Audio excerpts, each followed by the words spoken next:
Great. All right, yeah, on the rail that says do not lean. I'm not leaning. So, all right. So, I pointed out that Archway to You that used to be the Northern Hotel, right? That was their second story. Here we are, in front of the first. As you can see, they put their money up there, knowing that that was going to be their entrance, right? Now, behind me here, this is Seattle in the 1870s. Two main things to note about this photo. The first is that you would know, even without me telling you that this is before the Great Seattle Fire, you've already learned so much, right? You know, this is before the fire because all of these buildings are made of wood. Exactly. Any guesses as to what they were after the fire? Burnt down. But yeah. The second thing to note about this photo is that every person in it is a man. That is because the ratio of men to women in Seattle during this time was 25 to 1. Wow. That will come up again. So, a question I get asked fairly often on the tour is, where does all of the money come from?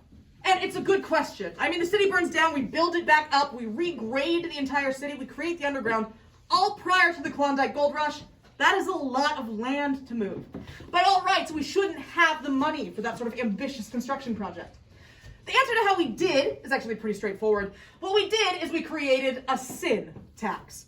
And those three sins were drinking, gambling, and sewing. Sewing? Oh yeah, sorry, let me explain. In this area of Pioneer Square, the seediest part of Seattle, there were a ton of young single women.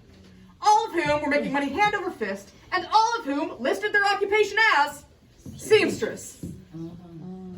Huh.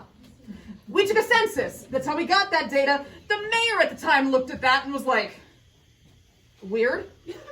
Seems like way too many seamstresses. So he took it upon himself to investigate personally. And he spent 3 weeks, many backbreaking nights, trying to get to the bottom of all this. In the end, he found himself having to say, you know, I have looked all over.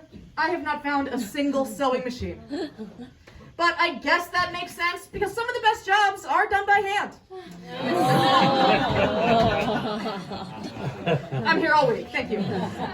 Those three sins, drinking, gambling, sewing, they accounted for 90% of Seattle's revenue prior to the Klondike Gold Rush. Sewing alone was 80% of that revenue. And I remind you, 75 cents. 25 to 1. Meaning that less than 4% of the population was accounting for 80% of Seattle's revenue. Seamstresses were making an astronomical amount of money. For reference, a lumberjack would make about $10 a month. Seamstresses paid $10 a month as part of that tax. That was nothing to them. It wasn't even 10% of their income.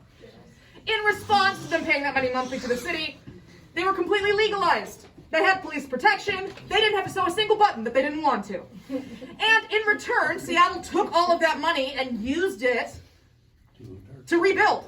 So you really could say that Seattle is built on the backs of seamstresses. And good for them. Now, the reason I tell that story here, this is actually pretty cool. Right behind you there, vintage sewing machine. Come here as well. Yeah. Isn't that amazing? Anyway, as we head this way, we're headed underneath those skylights I mentioned earlier, so be sure to look up. And we'll also warn you folks, this next room is the tightest squeeze we have on the tour. Just be prepared to be cozy with each other. Here we go.